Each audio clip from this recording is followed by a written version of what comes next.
सादित उदाहरण का question number 2 कहता है दो वृत्त की परिधि इस अनुपात में उसका क्षेत्रफल निम्न से किस अनुपात में होगा। ठीक है, एक बात दिमाग में डालो, इधर देखो देखो अनुपात में दिया हुआ है कि a अनुपात b में है ना।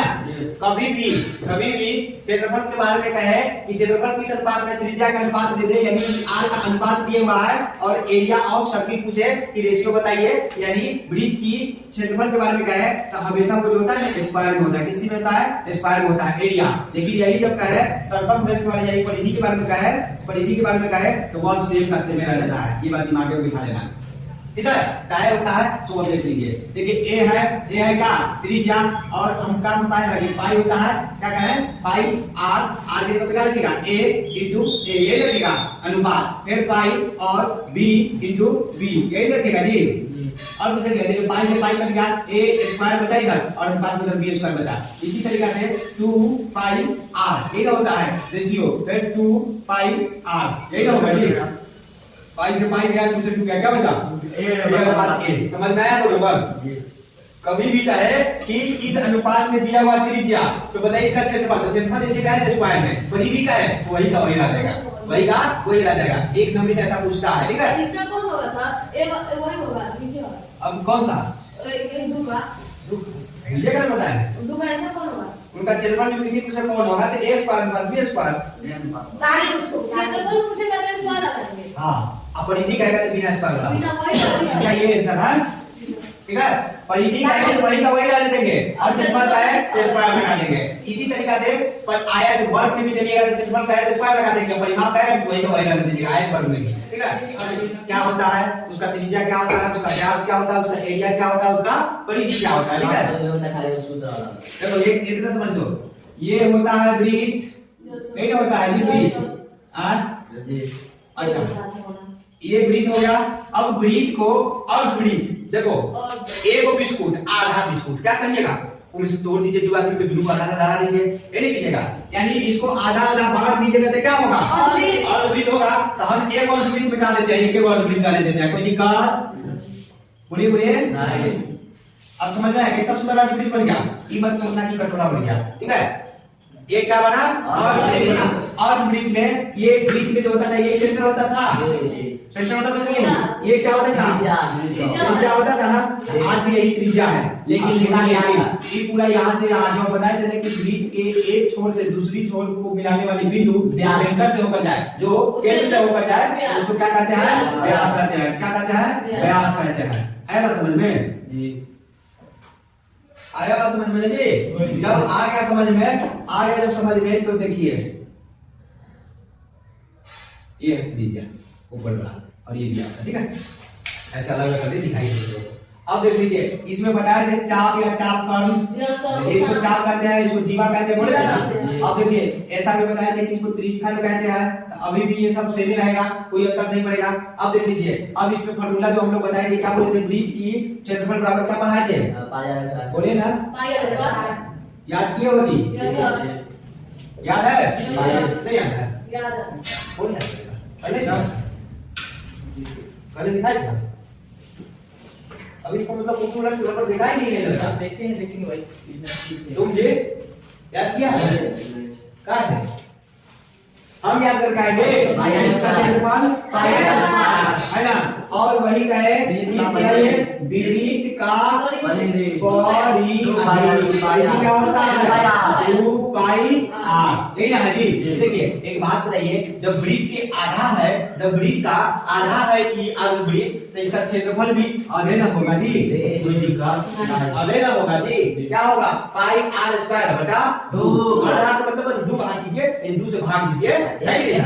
अब इसमें क्या कि इस बार परिधियों में 2 से भाग दे देता आएगा तो लेकिन तनका सा गड़बड़ आएगा। देखिए कैसे गड़बड़ आता है। देखिए इसमें 2 से भाग दीजिएगा तो ये आधा वृत्त। देखिए परिधि क्या होता है, परिधि क्या होता है ये ना होता है जी, ये ना होता है परिधि और कुछ होता है कितने परिधि होता है। तो जैसे आधा काट दिया ये तो बच गया, ऊपर वाला खत्म, ऊपर वाला खत्म, ऊपर वाला खत्म, लेकिन बचा हुआ कौन है बोलिए बोलिए बचा हुआ कौन है, ये जो बचा हुआ है, ये नीचे वाला बचा हुआ है, नीचे वाला बचा हुआ है।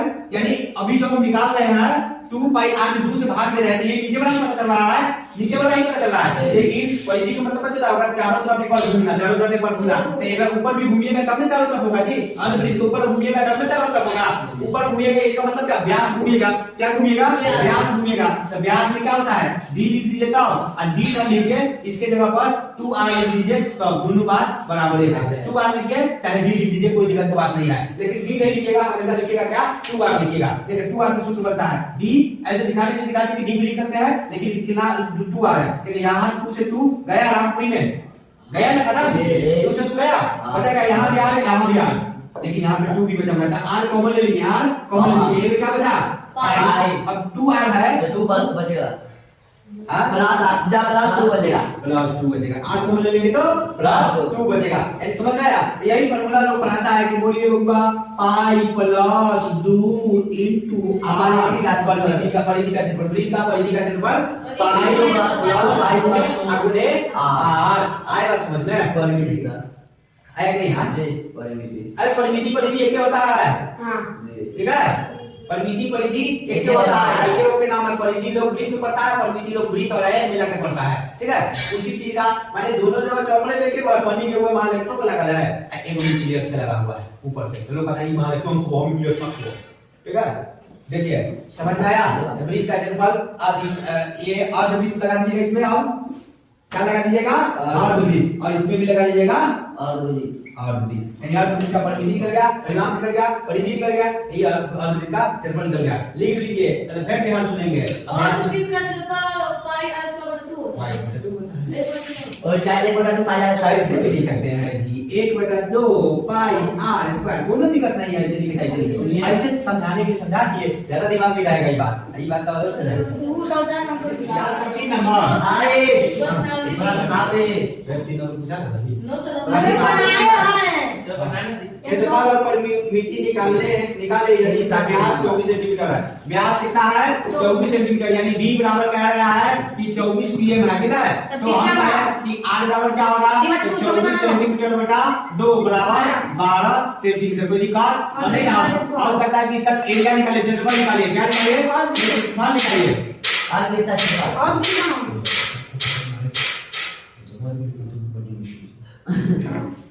हाँ तो क्षेत्रफल निकालना है, क्षेत्रफल बराबर क्या करेंगे, पाई r बटा 2, 1/2 पाई वही बता से लेना है, नो ऐसा ही लिख देते हैं, ऐसा मतलब ऐसे लिखिए, ऐसे कोई को बनाइए, देखो एक को बनाएंगे, 1/2 गुणे पाई का मान पाई बटा 7 गुणे r कितना 12 और गुणे 12, ये होगा दूसरे को काट दीजिए 11 बार में, अब 12 बढ़ाइए 44 है, कितना 44 है, 144 है ना होगा, और गुणे 11 भी करना है, 11 से गुना करने के लिए हम बोलते तो नहीं कीजिएगा, 4 का 4, 4 गुना 8, 4 1 5 और 1 का 1,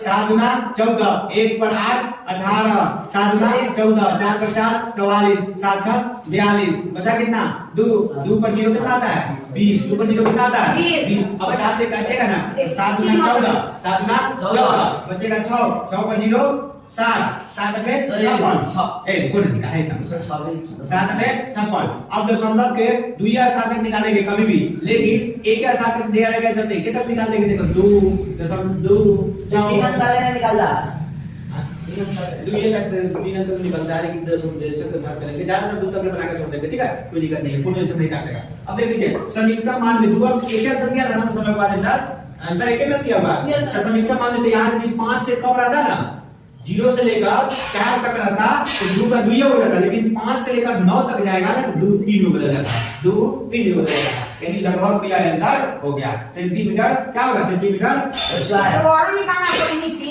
हां तो ये क्षेत्रफल निकाल लिया है, ठीक है, परिमिति निकालते हैं, ठीक है, इनटू 2 प्लस परिमिति का बनता है पाई प्लस 2 इनटू r, पाई का वैल्यू 7 प्लस 2 इनटू r, ठीक है। अब देखिए 7 गुना 14, 7 गुना 14 और 14 प्लस 22 कितना होगा 36 बचा 7 गुने 12, और 12 से गुना कर दीजिए 36 में, तो 12 से 12 का 2 में 7, 12 के 36 और 7, 36 और 7 713, 432 बटा 7। अब 7 से काट दीजिए तो 7 7 42, 7 7 42, 1 पर 2 12, 7 एकम 7, 5 बच जाएगा, 5 पर 0 50, 7 7 49, 1 पर 0 7 एकम 7। क्या अंक में दिया हुआ है?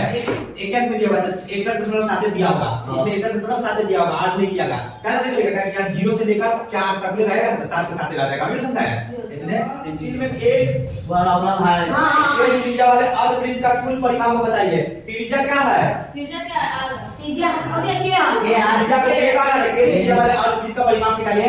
तो परिमाप अर्धवृत्त का हम लिखेंगे अर्धवृत्त का परिमाप अर्धवृत्त कुल परिमिति वृत्त का कुल परिमिति फिर लिख है इनटू परिमाप क्या होता है? बोलिए बोलिए क्या होता है? +2 उसको ऐसे नहीं पढ़ा जाता, तुम लोग इंटू जो पढ़ता है ऐसे पढ़ा जाता है। Pi plus 2 Into whole R. में इंटू आर, होल में इंटू आर, होल ठीक है? में। होल का मतलब होता है पूरा में, ठीक है? इंटू आर ऐसे पढ़ा जाता है। तो कभी कह रहा है कि त्रिज्या को के मानिए, देख देखिए आर मैं कह रहा है के कह रहा हो, कैसे बात बताओ? सॉरी हां जा बनाए होते जा वो ने दो बार के नंबर बता दिया नहीं समझ रहा है। कहता है कि त्रिज्या को के मानिए, यानी जहां त्रिज्या होगा ना वहां आर नहीं के रखेंगे। बात खत्म। 3 नंबर बन अच्छा गया। 2 नंबर बताइएगा। 2 नंबर दो कहता है एक अर्धवृत्त के का क्षेत्रफल क्या होगा? यदि व्यास 24 सेंटीमीटर है, इतना व्यास आसान कितना है? होगा। 24 सेंटीमीटर। तो अर्धवृत्त का क्षेत्रफल निकालने के लिए कितना दे? अर्धवृत्त का क्षेत्रफल निकालने के लिए कह रहा है, क्षेत्रफल निकालने के लिए कह रहा है। और d बराबर दिया हुआ है 24 सेंटीमीटर। r बराबर कितना होगा? 12 सेंटीमीटर होगा कि नहीं होगा? r बराबर 12 सेंटीमीटर। का d/2 होता है r बराबर 12 सेंटीमीटर। और क्षेत्रफल को आप जानते हैं पाई r स्क्वायर हमारा 2 ये होता है जी, होता है ना। एक ऐसा मत पाना, हमने ऐसे नहीं सिखाइए, ऐसे सिखाइए, अरे ऐसे सिखाइए। ठीक है ऐसे ही ठीक है। ये बड़ा 2 भाई पाई में चल दिया है, पाई रहने देंगे, पाई का मेंशन दिया रहेगा, कोई दिक्कत नहीं, पाई रहने देंगे। सर यहाँ पे मालूम है पाई में आंसर हाँ, आपको आंसर देने का मतलब जब भी एक नंबरी में रहेगा तो पाई को पाई रहने दीजिएगा। क्या है? एक नंबरी में देख लीजिएगा ऑप्शन में पाई दिया रहता है, जिसमें पाई दिया रहेगा ऑप्शन, इसका मतलब हमको पाई को नहीं छूटा करना है, ऐसे ही पाई को रहने दीजिएगा। लेकिन यदि पाई मेंशन नहीं दिया हुआ है तो पाई को छूटा करना है, जो आपको 22/7 लेकर चलेंगे। तो ये अक्सर सब्जेक्ट में कैसे समझेगा? सब्जेक्ट में हमेशा 22/7 लीजिएगा। यदि क्वेश्चन दे दे कि पाई का मान 3.14 देना है तब 3.14 देंगे, ना दे तो पाई को तोड़ कर चलिएगा, पाई को लेकर नहीं चलिएगा। इसमें जब आप बोले पाई का मान मतलब दिया ना जैसा में हां तो बस वहां पे कैसे करेंगे? अच्छा वहां नहीं बोले, ऑब्जेक्टिव में देखेंगे कि सब्जेक्टिव में ये पाई नहीं रख देखेंगे, हमेशा यही रखेंगे। सब्जेक्ट में हमेशा यही रखेंगे 22/7, पाई नहीं रखेंगे। और 22/7 के जगह पर ये डायरेक्ट नहीं है 3.1 4 टाइप करना, 1 4 टाइप करेंगे। आएगा समझ में? तो पाई करने दे। r का वैल्यू कितना है? 12 का स्क्वायर, 12 का स्क्वायर और साइड देख लीजिए कितना आ जाएगा? 12 का स्क्वायर क्या होगा? 12 गुने 12 और इसको 6 बार कट जाएगा। आधा से बात करोगे बात खत्म। पाई लीजिए पाई हो गया सेंटीमीटर स्क्वायर, ठीक है? 72